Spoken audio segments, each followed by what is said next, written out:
Hey guys, welcome to the Liberal Hive Mind, a channel solely focused on exposing the abundant hypocrisy of the left. Now, if you told me that over the weekend I'd be watching multiple segments of The View in preparation for videos that I'm making, then I would tell you that is definitely not how I want to spend my weekend. But you know what, folks? You gotta do what you gotta do, and I have a responsibility here, and so I'll take the head. I'll watch this television vomit known as ABC's The View, so you don't have to. I know, just incredible. I'm such a selfless martyr now, aren't I? But on a serious note, what's happening on The View is a perfect example of what we're always talking about. This is why rational political discourse is so difficult, because we are literally dealing with crazies. And I don't mean that facetiously. I mean literally absolute nutcases who just cannot have a rational, non-emotional, basic political discussion about different ideas without totally melting down and either being complete Karens, establishment shills, or you guessed it, like we've been covering forever, leftist authoritarians. And in this case, it's basically all three. So once again, my apologies. Let me subject you to the absolute idiocy that happens every single day on The View. But of course, before we get into any of it, please make sure to leave a like, a comment, subscribe, share the video as much as possible. We are still shadow banned by the YouTube algorithm, hidden from non-subscribed viewers, so YouTube can continue to promote stuff like The View instead of my channel. And now with that out of the way, let's roll the tape. Alright folks, so just take a look at this headline right over here. The View segment goes sideways and Ana Navarro wants Tucker Carlson and Tulsi Gabbard probed by the feds. And it follows up with Whoopi Goldberg, essentially saying that Tucker Carlson and Tulsi Gabbard could be jailed for their views. And look, I think that's an incredibly relevant question.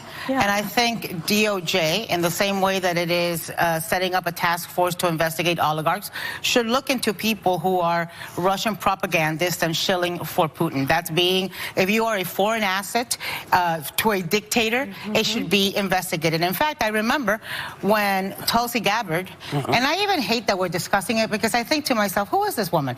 She's she's no longer in Congress. She's a failed presidential candidate. Yeah. She only practically exists on Twitter. And the fact that we're giving her oxygen is what makes her relevant, that we're talking about her on hot topics. But on the other hand, how do you not call out something that is repeating false Russian propaganda and that has been brought down? They used to arrest people for doing stuff like this. If they thought you were colluding with a Russian agent, if they thought you were putting out information or taking information and handing over to Russia, they used to actually investigate stuff like this. And I guess now, there seems to be no bars. And people are not being told to hate Putin. Putin doesn't need a reason to be hated. It's pretty much clear. He started a war. He started an unnecessary war this is kind that of nobody like, wanted. Isn't this contributing to the death? This is exactly what I mean when I'm saying the left is always pushing to jail their political opponent. They are straight up authoritarian. It starts off with social media censorship, and the road ends with go to jail if you have an opposing viewpoint to the liberal narrative. And it's kind of funny because I literally just posted this on my Twitter feed a couple days ago. It is illegal to disagree with me, just a little joke, with an SJW NPC figure hammering away at their keyboard. And then boom, almost immediately the next day, the meme comes to life now, doesn't it? Lefties have become so predictable. They've become a parody. They are a meme. The Babylon Bee idiocracy mixed in with a little bit of George Orwell's 1984, all coming together and forming our new reality. But what I played for you guys there is their call to jail people that they disagree with politically. The question is, what's the context? What did Tucker Carlson and Tulsi Gabbard say that was so deeply offensive and immoral, frankly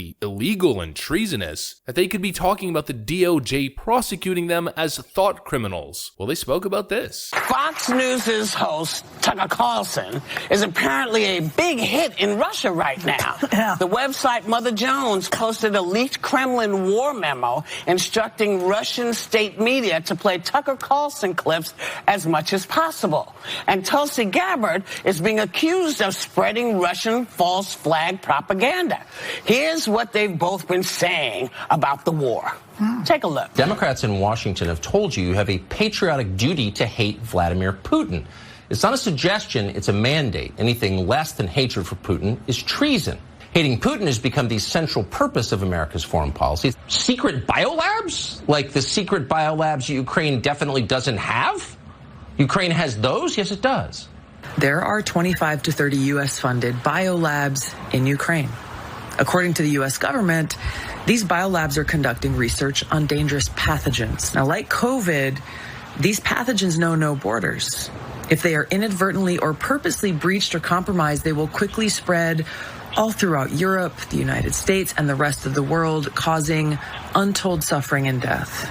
Rather benign talking points, political discussion points, but specifically with the emphasis on Ukraine biolabs. Now here's the thing, there's a massive CBS story that essentially verifies what they're talking about. Not to mention it's a documented fact that the US does have involvement with biolabs in Ukraine, as well as other countries across the globe, and Tulsi Gabbard merely said that there could be a potential threat of pathogens being released into the general public. How is that Russian propaganda? Now there is an element of Russian propaganda in relation to these biolabs. There's a whole lot of conspiracy out there. China and Russia are trying to use those labs to create some sort of anti-US government talking points and conspiracy theories, which sure, could be viewed as Russian propaganda. But what Tucker Carlson and Tulsi Gabbard are saying doesn't fall in that category. But the thought process when it comes to these liberals is fall in line or you are the enemy. And anybody with contrarian viewpoints, anybody who might even just be playing devil's advocate, people who aren't experts know they're not experts, like myself for instance, and it's merely asking questions